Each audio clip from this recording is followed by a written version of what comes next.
Playing sports has made a huge impact on my life. Through sports, I've obtained a competitive mindset and a will to succeed. With the work ethic I've developed, and football being the sport that I love to play, I've spent countless hours in the weight room and in gyms. Because it is the biggest contributor to my success on the field, I decided to become an expert in the subject. Throughout my quest to become an expert, I have found there's many health benefits to weightlifting. Today I want to clarify for you the health benefits of weightlifting.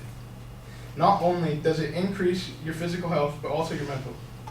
Weight training health benefits include an increase in physical endurance, improved bone density, and lastly, improving your mental state, increasing your overall quality of life. I'll be diving into each of these three subjects and explaining the correlation they have to weightlifting. The first way the weight training improves your health is by increasing your physical endurance. When you lift weights or exercise, you are creating microscopic tears in your muscle fibers. These are your muscle fibers. Right here, it's pulled out so that you can see it well. Jack Gerald from thenest.com clarifies that in order to heal, your body uses satellite cells. These cells fuse together over the tears in order to speed up the recovery process of muscle fibers. Then the muscle fibers begin to fuse to the satellite cells, making one thick strand over the tears, healing the tears like a scab heals your skin. So on the left right here, or the right for you guys, or not the left for you guys. This is like right after weightlifting, you can see how it's torn up and bloody and stuff. It's not really bloody. But on the right, this is what it would look like when it heals. Right here, you see how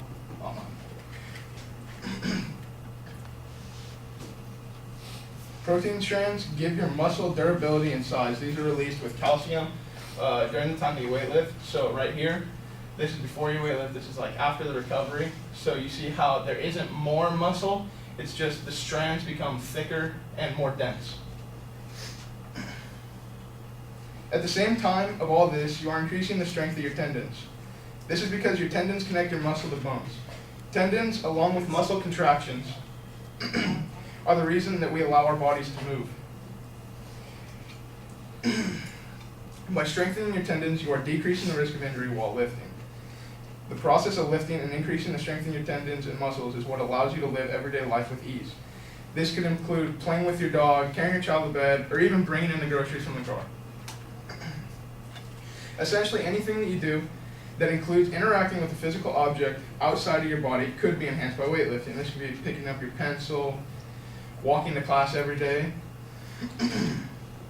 Training specific muscle groups could also improve your posture, giving those areas more support. An example would be working your lower back because the muscle naturally pulls up your back, increasing your posture, which keeps your back straight.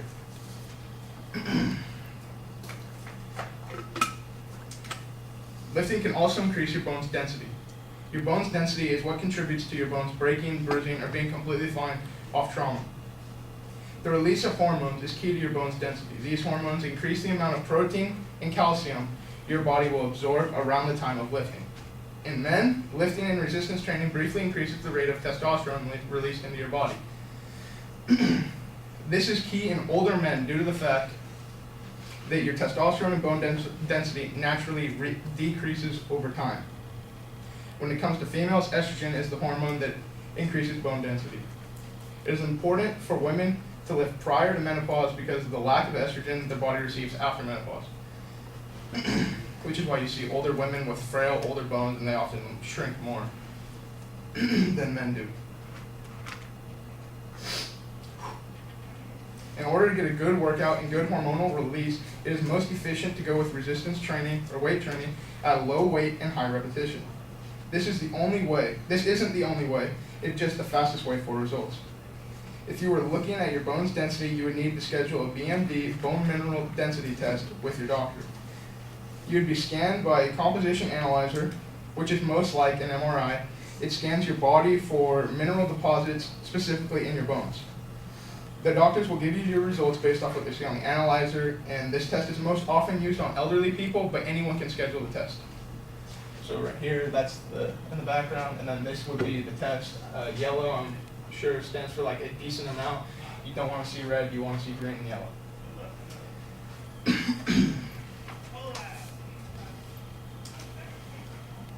Lastly, weightlifting improves your mental state and overall quality of life. While lifting, you aren't often thinking about what's going on around you. This is due to the chemical release of endorphin or endorpheus morphine from your brain. As stated by Tricia McNary of Livestrong.com, physical activity reduces stress by releasing endorphins, which is chemically produced in the brain during times of pain and stress. Like the drug morphine, it is used to numb your senses and keep you in a happy state of mind. When you're self-conscious on how you look and you want to look a certain way, maybe cut or tone, weightlifting is often the answer. Without this, if you have a body that you're not happy with, you are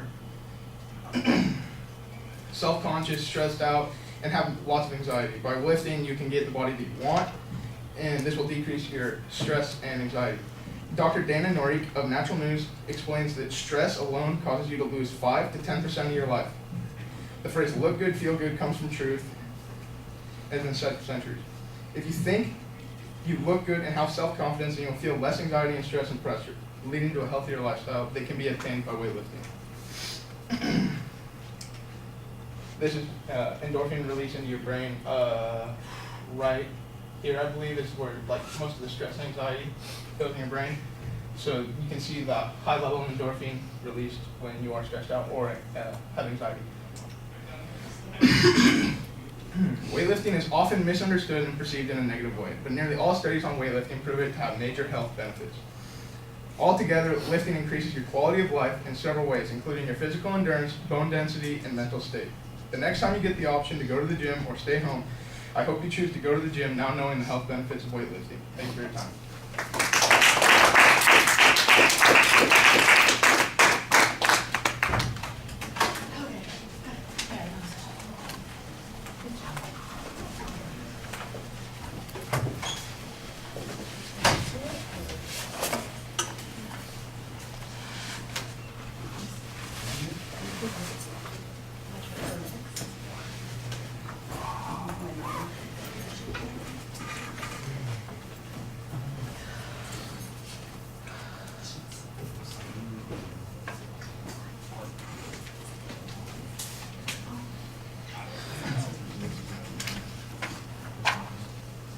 All right, Jamie, what did you think? I thought it was really, really clear what he was talking about. It was very, very concise.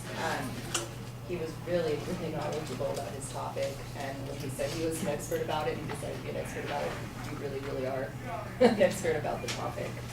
I mean, if there's anything to improve, and I don't think there was a whole lot, maybe like the throat clearing. Yeah. And I know you were just super nervous, but I don't know, maybe just that. And there's a couple words you stumbled over, but again, I think you're just kind of nervous. The visual aids were awesome. Like, you used them really, really effectively. They weren't distracting or overdone. You explained them really well. You coordinated them to the speech really well. It was really interesting. It wasn't boring, and I honestly learned a lot that I didn't know. So, yeah. All right, well, I'm going to echo a lot of the things that you said. James, I thought you did an excellent job on a lot of things. I think it's very clearly organized, so we know exactly where you're headed there. You signpost each of the points as you get to them. I thought you had a really good transition from the introduction to the main body of the speech, but when you went to the second point, it was just kind of like, here's point number 2 in the middle. And although you did a little bit better on the third point, I think having set up a good example for yourself at the beginning, I was kind of hoping for a little bit more. Nothing that you did that was bad, just not quite up to what it started off to be. So like I said, I thought it was well organized. You did a good job signposting while you're speaking. The first and the third points had pretty consistent citation of sources. The middle section, not quite as much. I'm not even sure if I heard a source citation in that middle section. There's a lot of explanation, though, and you did a nice job explaining most of the things that you're talking about. I'd agree with Jamie about the visuals. I thought they were integrated into the speech really well. For the most part, you showed them at the right time. There was one, I think, that came a little bit later than you expected. That's the endorphin thing.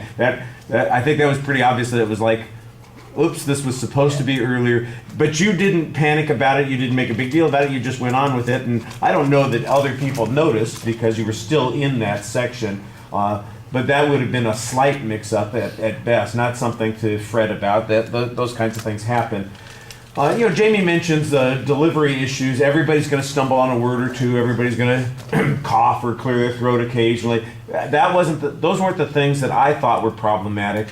What I thought was a little problematic is that you are rushing. I think that's an anxiety issue. You're kind of in a hurry.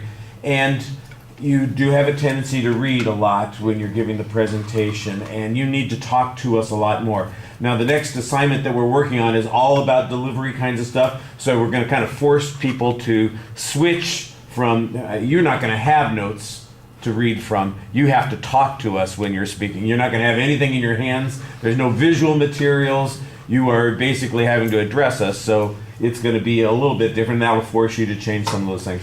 The other thing that's, again, a minor quibble, not something to panic about, the sunglasses hat is a little distracting. It's helpful to keep your hair out of your face while you're speaking. I appreciate that. I don't know what the better alternative maybe is that posture that comes, if you keep your head up and the hair doesn't fall down across your face as much as it might normally.